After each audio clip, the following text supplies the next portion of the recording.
యోధుని గాథ కనుమరుగైపోయింది. 17వ శతాబ్దం చరిత్రలో ఔరంగజేబ్ పాలనలో మొఘల్ చక్రవర్తుల వెన్నులో పానుకు పుట్టించిన దక్కన్ వీరుడు.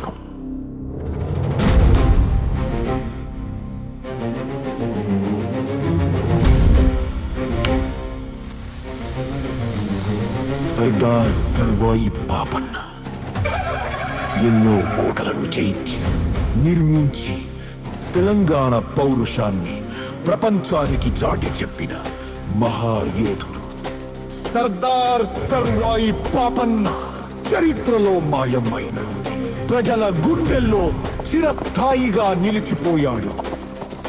కొడితే గోల్కొండ కోటనే కొట్టాలి.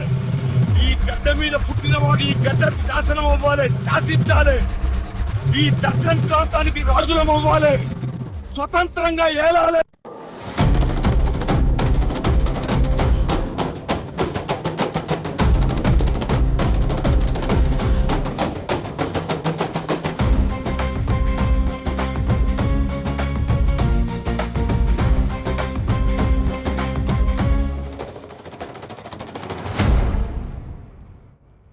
ఒక యోధుని గాథ